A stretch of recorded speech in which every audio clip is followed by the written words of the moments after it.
इस वक्त test cricket ना हर जगह खेली जा रही है, लेकिन सबसे मजेदार सीरीज जो हो रही है ना भाई, वो इंग्लैंड और इंडिया के दरमियान टेस्ट सीरीज हो रही है। पहला टेस्ट इंग्लैंड ने अपने नाम किया, जिसमें 5 विकेटों से भारत को धूल चटाई। उसके बाद फिर दूसरा टेस्ट जो है एजबेस्टन में खेला गया, उसमें भारत ने कमबैक किया, और जिस तरीके से सिराज और आकाश भाई ने और शुभमन गिल ने हिसाब किताब बराबर किया ना, वो सब कुछ हो गया। अच्छा, बुमराह भाई को रेस्ट कराया गया था, वर्कलोड उन पे बहुत ज्यादा था, वो बहुत ज्यादा तनकीद का निशाना बना कि यार बुमराह जिस कैलिबर का खिलाड़ी है भाई, वो ऐसा नहीं है। आप पहले टेस्ट मैच के बाद दूसरे टेस्ट मैच में 8 रोज का वक्फा था, तो यार भाई उसको खिलाते ना, आपने उसको खिलाया नहीं, सब कुछ वो रेस्ट भी कर लेता सब कुछ। लेकिन बहरहाल सिराज ने और आकाश ने उसकी की। अब उसके बाद इंग्लैंड से भी ये कहा गया कि भाई जोफ्रा आर्चर को क्यों बिठाया हुआ है, उनके सीनियर खिलाड़ियों ने बड़ी तनकीद की।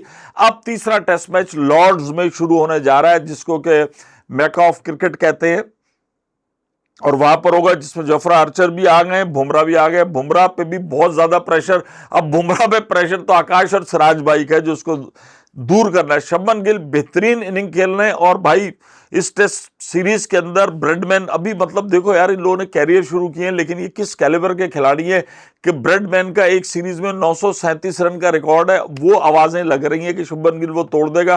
500 समथिंग रन तो वो उसमें हो चुके हैं, कर दे तो बहुत अच्छा है। लेकिन दूसरी तरफ जो वेल्डन, वो साउथ अफ्रीका वाला, उसने कहा यार मैंने ब्रायन लारा का रिकॉर्ड नहीं तोड़ा, और मैंने मतलब डिक्लेयर कर दी, सब कुछ जीत गया। अच्छा, उसमें एक बड़ी अच्छी बात सामने आई, हमारे बड़े सीनियर जर्नलिस्ट ने कहा कि यार आपको कम से कम चौथी सेंचुरी की तरफ तो जाना चाहिए था ना, उसके 401 रन थे ना, आप 400 तो बना लेते हैं ना पीछे। बहरहाल बाजों का चीजें दूसरे तरीके से हम देख रहे होते हैं, लेकिन ये टेस्ट मैच जो है ये बड़ा अहम टेस्ट मैच है, दोनों बराबर हैं। लॉर्ड्स की विकेट यकीनन एजबिस्टन से मुख्तलिफ है और होती है।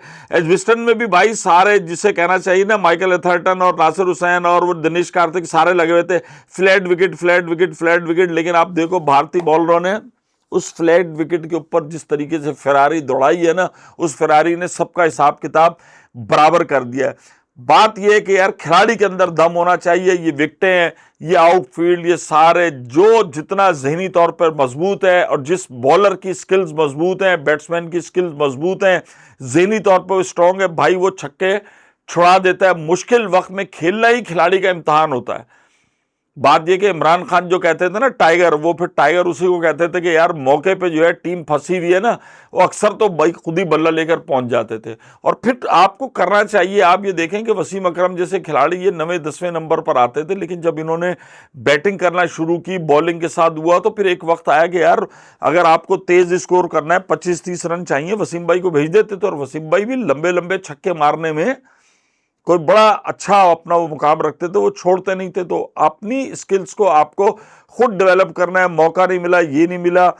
अब ये सीरीज का 5 टेस्ट मैच की सीरीज है, और ये आईसीसी टेस्ट चैंपियनशिप का हिस्सा है, जिसके अंदर जो अब ये लॉर्ड्स का मैच जो टीम जीतेगी, मेरा ख्याल उसका लेवल फिर बहुत ज्यादा ऊपर चला जाएगा, इसलिए कि निक टू निक मुकाबला चल रहा है। पहले मैच में अच्छा हो ये रहा है, पहला टेस्ट मैच जो हुआ ना, उसमें इंग्लैंड ने इंडिया को आउट क्लास करके मारा। दूसरे टेस्ट मैच में इंडिया ने इंग्लैंड को आउट क्लास करके मारा। मतलब कोई नजदीक, वो कहते हैं ना, दूर दूर तक कोई मुकाबिल नहीं। तो ये टेस्ट मैच ऐसे ही हुए। तीसरा टेस्ट मैच मजा आ रहा है देखने में। बुमराह भाई भी होंगे, देखते हैं किसको बिठाते हैं, क्या टीम कॉम्बिनेशन होता है। जोफ्रा आर्चर वापस आए हैं, उनके आने से टीम इंग्लैंड की भी बहुत मजबूत होगी, और उनके जिसे कहना चाहिए कि हैरी ब्रोग और सारे ऐसी की तैसी करने के लिए वो भी तैयार खड़े हैं। 5-5 सेंचुरियां होने के बावजूद आप पहले टेस्ट में देखें कि कोई रिजल्ट का अनाउंस नहीं हुआ, हार गए। उसके बाद दूसरे टेस्ट में भी शुभमन गिल जिस तरीके से खेलना, सबसे बड़ी बात यह कि यार वो सेंचुरी भी कर रहा है। और देखना है, मैंने जैसा कि पहले कहा कि 937 रन का डॉन ब्रैडमैन का रिकॉर्ड है एक सीरीज के अंदर, हाईएस्ट रन करने का। सब कुछ शुभमन गिल पीछे, एक कैरियर के इस स्टार्ट ही है ना, मतलब सब कुछ। यहां पर अगर इस किस्म का रिकॉर्ड तोड़ते हैं, और रिकॉर्ड जब आपके पास आता है ना, तो बहुत आदमी का दिल जिसे कहना चाहिए बहुत बढ़ता है। और जिस तरीके से टीम को लीड कर रहे हैं शुभमन गिल, नो उसके ऊपर कोई नहीं किया जा सकता। अब तनकीद तो करते रहते हैं, ये तनकीद निगार ही तो होते हैं जो इस पूरे एपिसोड की ऐसी की तैसी कर देते हैं। बिला वजह की जो तनकीद होती है ना, वो अभी आप हालिया, आप नाम भी मैं ले देता हूं, मुझे क्या जाना है। कपिल शर्मा शो के अंदर गौतम गंभीर आए हुए थे, वो उनको बड़ा चुप साधना कहते हैं, लेकिन यार वहां जब उन्होंने बातें की, सब कुछ बताया, उन्होंने कहा कि यार ठीक है, गर्मी सर्दी होती है, टेस्ट मैच में कम होती है, चूंकि 5 दिन पे टेम्परामेंट होता है। T20 शॉर्टर फॉर्मेट है, तो क्या लगे ड्रेसिंग रूम के अंदर भी फिर शॉर्ट टेम्पर ही लोग होते हैं। चूंकि आपने 10 ओवर 20 ओवर 4 ओवर है, तो वहां पर ज्यादा होता है। लेकिन बात ये होती है कि वो तमाम चीजें क्या होती हैं, वो टीम की बेहतरी के लिए होती है। जितना लड़ाई झगड़ा फितना फसाद अगर आपकी टीम की कारकर्दगी बेहतर कराने के लिए है, तो भाई ये ओके है। और अगर ये किसी की टांग घसीटने के लिए, कपड़े उतारने के लिए, तो इससे टीम को नुकसान होता है। पाकिस्तान टीम इससे भुगत रही है। जो आपने एक अच्छी टीम को सबुताज किया, एक कप्तान के बाद दूसरा, ये सारी चीजें नुकसान होती हैं। लेकिन भाई साजिश की वो भारत से भी आ रही है। बड़ी खबरें इस तरीके से चल रही हैं कि वो कौन सी कुव्वतें हैं जिन्होंने रोहित शर्मा और विराट कोहली का अचानक टेस्ट कैरियर जो है वो खत्म कर दिया है। और दोनों, जिसे कहना चाहिए, बड़ी उन्होंने फतवात दिलवाई हैं। तो हम पाकिस्तान भारत के अंदर क्रिकेट के अंदर जो ये साजिशें होती हैं ना, इनसे तो आप जीत ही नहीं सकते। ये किसी के पीछे पड़ जाए ना, दोनों मुल्कों का मीडिया, एक्स क्रिकेटर, ये सारी ये हकीकत की बात है। इसके अंदर कोई लगी लिपटी नहीं है। ये भाई वहां जाके छोड़ते हैं जब क्रिकेटर का बेड़ा गर्क हो जाता है, और उसके बाद हाथ झाड़ के कहते हैं देखो भाई कैसा किया।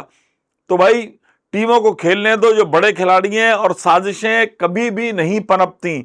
साजिश करने वाला हमेशा एंड में बेनकाब अकेला खड़ा होता है। हमने तो यही देखा है, चाहे क्रिकेट में जिसमें टैलेंट है वो सब कुछ है, और आखिर में क्रिकेटर्स का जो हाल करते हैं ना इस इंडो पाक के अंदर, मैं कहता हूं पाकिस्तान में देख लो शाहीन बाबर, उधर वो एंड के अंदर बेचारों को बताना पड़ता है कि भाई हम खेलना जानते हैं, हमारे पास टेक्निक भी है, हम सीनियर खिलाड़ी हैं। जिसे कहना चाहिए ना कि हर आदमी का बुढ़ापा बड़ा सुकून से गुजरे, तो इंडिया पाकिस्तान के अंदर खिलाड़ियों को जो बुढ़ापा है ना, जो जाने की उम्र होती है, जब वो कैरियर के आखिरी मराइल में होते हैं, यार ये बड़ा दर्दनाक होता है। उस वक्त इनको इतनी कॉन्स्पिरेसीज का सामना करना पड़ रहा होता है। ये बेचारे किस किस महाज पर लड़ रहे होते हैं। इंडिया पाकिस्तान में क्रिकेट खेलना, टेस्ट टीम में 11 में आना, मैं कहता हूं बहुत जॉन जोखों का काम है। सलाम इन लोगों को जो आते हैं और खेल पर भी तवज्जो देनी है, और उसके बाद फिर जो डर्टी पॉलिटिक्स है आपको उससे भी लड़ना है। ये तमाम चीजों को देखते हुए भाई जो लॉर्ड्स का टेस्ट है, महमूद भाई तो उसका इंतजार कर रहे हैं कि उम्मीद दुआ है कि यार शुभमन गिल भाई एक बार फिर जरा सेंचुरी बन के, यार बैटिंग बड़ी धूमदार होती है। और बुमराह पे बड़ी तनकीद हुई, सबने कहा, किसी ने वकार यूनुस, वसीम अकरम, यार ये नहीं पाई। चढ़ते सूरज को सलाम है, इस वक्त का सबसे बेहतरीन है। और उसने ये अपनी, बुमराह ने अपनी जो जगह बनाई है ना, वो अपने कैलिबर से, अपने खेल से बनाई है, अपनी परफॉर्मेंस से बनाई है। उसको ज़बरदस्ती किसी ने नहीं कह दिया कि तू टाइगर है, तू उससे मिलता है, वो मिलता है। वो मैच विनर बॉलर है, पूरी दुनिया के अंदर देखें कि उसकी से है, और उसके फिगर्स बोलते हैं ना।